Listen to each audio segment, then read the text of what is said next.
Until at a time. It is 7:30 a.m. Tuesday, January 18th.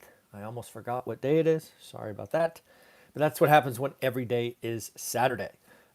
This is your daily financial news. It's something we have been doing together for more than 1,000 days in a row.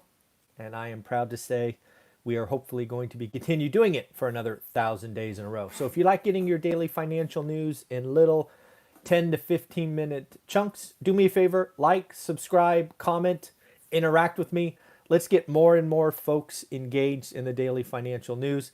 In order to help a million people, we need to attract others. So if you can help share, like, subscribe, comment for the YouTube algorithm, I would greatly appreciate it. Today's daily financial news, let's actually first start with bigger pockets. Yesterday, if you don't know, I did two live streams right around 9:30 and 9:45 a.m. One is there was a question on a David Green Bigger Pockets episode about cash flow and appreciation and the fact that maybe your hunt for cash flow was stunting your growth. Lucky enough to have the person who asked that question as a member of my course, so they were nice enough to send it over, so I was able to go through that question in detail.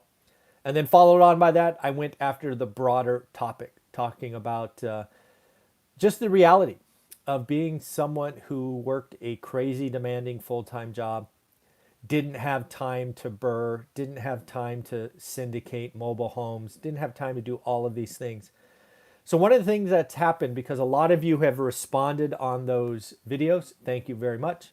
A lot of you have said basically, you know, the Bigger Pockets community, which I was a member of a decade ago, really has gotten, really has forgotten the little guy. It's all about burr or syndications or big multifamily. So if that is you, welcome to One Rental at a Time, where it is okay to buy a single family home. In fact, for many of us, it's preferred. Maybe it's a small multifamily. Again, our story in one Rental at a Time is just that. Two full-time employees who gave it a go after reading Rich Dad, Poor Dad. It was not fast. We made plenty of mistakes, but it does work. So what I want to ask you, if you're still on Bigger Pockets and you get a question you think that they ignore, or maybe, I don't know, don't give it the treatment, go ahead and send it to me and I will give it a shot. Again, one rental at a time is where it is okay to buy a single family home, a duplex, a quad. It's okay to house hack. It is, you know, if you get to 4 in the one rental at a time community, you win. You don't have to have 100 or 1,000 or be some wild syndicator with mobile homes. So if that's where you want to be, please like, subscribe, comment, ask questions. I'm lucky enough to have 8 multimillionaires that if I don't know the answer to your question, I know there will be another one of my experts that we talk to 7 days a week. So let's do it. So the morning. Well, the 10-year note has exploded higher. We talked about this last week. I got a note from a mortgage broker that basically said blood is in the streets. I've actually seen mortgage brokers get more aggressive, leaving voicemails. Their refi business is falling off a cliff. Like we talked about, something else I nailed. I can see the dominoes falling. I share them with you. And so far, we're on a pretty good run. 10-year was up to 1.836. It could be 2%. Let's call it by Valentine's Day. Yeah, it is getting very interesting. So good morning, everybody. Thank you for joining. Like, subscribe, comment, share. Appreciate you. Thank you very much. Microsoft. Don't know if you saw this, but Microsoft is taking some of that huge cash balance that they have and going shopping. This is something that I expect to see. Again, I think we're going to have a really rough year, perhaps the start of a recession. Companies are going to try to buy growth. Microsoft is out dropping $68.7 billion in cash for Activision. If you don't know Activision, they are this game maker, Call of Duty, I think it is. They have been warped in some drama, and looks like it's a good time to sell. Microsoft is picking that up. So yeah, Activision, $68.7 billion. Crazy. Anyways, again, this is something I expect to go way up, is M&A or mergers and acquisitions. As we come out of this, companies will try to buy growth. and some companies will have to sell. So very interesting times. Peloton. Peloton is struggling. They were a shutdown darling. They got a little full of themselves. They got cocky. They got arrogant. And now they are struggling. Peloton is going to review their cost structure, may have to have job cuts, may have to close stores, and starting next month, charging you for delivery and setup. It is not a good time to be at Peloton. Again, this is what happens when people don't realize the wind at your back made you, and when the wind goes the other direction, you're not ready, you get smashed. And Peloton is suffering that now. Goldman Sachs came out with earnings today, much like the other banks, and basically said, last quarter was okay. They hit revenue, right? They exceeded revenue, which is often called top line. But folks, wage inflation is real. I have been telling you that. Some of you keep fighting me and say that wage inflation is just a minimum wage job. I don't know what else you need to hear, but if Goldman Sachs is highlighting wage inflation as the reason their operational expenses are up 23%, your argument goes out the window. Out the window.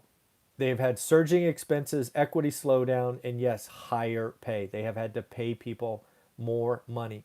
And again, if Wall Street is complaining about wage inflation, it is happening everywhere. Everywhere. And this is why I have been telling you for over a year now that we are entering a wage cycle like the 1970s. And thus my 50-year spreadsheet is more and more, and yes, more and more valuable. You can get it in my free course. It is so valuable. I wanted to give it away for free.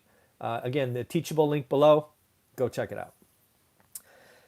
Again, in Goldman's summary, it says, this is a stark reminder that wage inflation is hitting the banking sector very hard.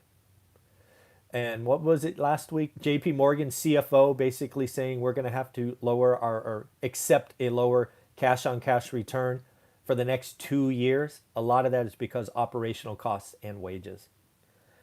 BlackRock's CEO Larry Fink. BlackRock's a big deal. They have 10 trillion. That's with a T, folks. $10 trillion under management. Wage inflation is hurting everyone. It will impact margins. It will impact inflation for the next 1 to 2 years. I would like to tell you that I think it's the next 2 or 3 years, a la the 1970s. This higher inflation will likely lead to a more aggressive Fed and a actual flatter yield curve. That is interesting. At the moment, if you ask me, I think the yield curve gets steeper. What Larry Fink is saying is he thinks that's the short-term answer, right? A steeper yield curve, but he thinks it will flatten out. That is something to watch. He actually thinks the short-term, what's often called the one that's often quoted by the Fed, may be 2.5% when this rate cycle finishes. That's 10 quarter point rate hikes. If that is true, the 10-year note must be at what, 4.5? The 30-year mortgage is at 6? Yeah, like I've said before, 6% is 6% stops the real estate market. The transactions fall off a cliff at 6. 5%, it slows down. 6% stops. Be very interesting. So again, we are going to watch this. Harvard economist Kenneth Rogoff is out talking about inflation and what he expects. I thought it was a pretty interesting read. A little dry, but hey, he's an economist. What do you want? He believes it is going to be hard for the Fed to raise rates. I think a lot of you over the last, 6 or 9 months when I told you they're going to raise rates and be more aggressive have basically said, hey, stupid, they can't do that. And yes, some of you called me stupid. Be nice. That they can't raise rates because of all the public and private debt. Kenneth agrees with you. It's going to take guts for the Fed to act like Paul Volcker. This is what I agree with. This I totally agree with. Again, Paul Volcker, if you don't know, in the early 80s, he did a half a point raise over a weekend. I did not know that. I had to go back and research that. Usually the Fed raises rates. I only know of a couple of times where they've done an emergency meeting. Paul Volcker was ballsy enough to do it over a weekend. You want to shock the market? Do it over a weekend. So that was interesting. And he's not sure that Powell will be Volcker. I've said that many, many times. I think he's going to be a mini Volcker and then fold like a cheap suit. But we shall see. But Kenneth goes on to say that because Powell will be weak, or at least weaker than he should be, inflation will actually stick around longer.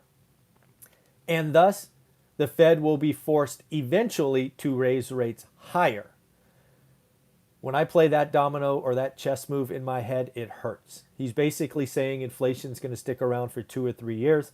The Fed's going to make some soft attempts to bring it in. It's not, and thus they will have to continue raise longer and higher because they were weak out of the gate. This is why I continue to call for a half a point move in March. We shall see. Funny enough, Bloomberg, kind of all this stuff is going on, folks, all these articles. The beauty of reading all these articles, different opinions, is you get to make your own. Here we have Bloomberg coming out and basically saying traders right now are actively reevaluating their opinion about the Fed, and they believe there is a better and better chance that the Fed moves a half a point in March.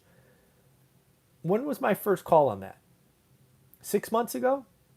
I think it was 6 months ago. I said the Fed's going to move half a point in early 2022. And you all thought I was crazy. Nailed it. So let's see if they do it right. A couple of weeks away. Interesting approach. Again, one of the things, if you don't know, that's going on in China, they've had the zero COVID thing where they lock down millions of people. It is actually pretty interesting that more and more people are saying that approach that may have worked in the beginning actually might put them at more risk in the future. And then I ask you, as someone who has been looking at the supply chain, what does that do to our supply chain? China, like it or not, makes a lot of stuff. And if they are in an economy that is going to have more issues, what does that mean for us? Does that mean more empty shelves? Does that mean more companies have to ship stuff by plane versus boat, which hurts expenses? Does this mean more companies have onshore or nearshore manufacturing? There are lots of things to think about, right? It's one thing to point at them and go, hey, they're the bad guy, which you can do if you like. But as somebody who's studying the economy, you have to play it out because, you know, they go on lockdown, they stop making stuff, that eventually comes home. And again, if that comes home for the consumer, what does it do for the businesses? These are all related things. And that's why studying the consumer, studying the economy is a daily activity. That's why I've been doing it for 30 years. So, and then lastly, let's go back to Bigger Pockets. Again, thank you for that, watching the video yesterday. Again, if you want to be part of one rental at a time where it is okay to buy a single family, a duplex, or a quad, like, subscribe, comment, and please send me, maybe DM me on Facebook or Instagram, one rental at a time, topics that you would like me to go through. I would like to tackle some topics that maybe Bigger Pockets isn't, or I don't know, making you feel bad because you want to buy a single family home. So let me know. I would love to hear from you. Again, like, subscribe, share, invite others to join the party. And of course, remember, I got some more of these to send out. If one rental at a time helps you get a deal, I would love to hear about it. Send you one of these. As of Sunday, we've helped you. I shouldn't say you. We've done 401 deals in 28 weeks. Congratulations, congratulations, congratulations. Take care, everyone. It is Tuesday. That means we should be speaking with Matt, the lumberjack, and Omar, the real estate entrepreneur. Take care. Bye-bye.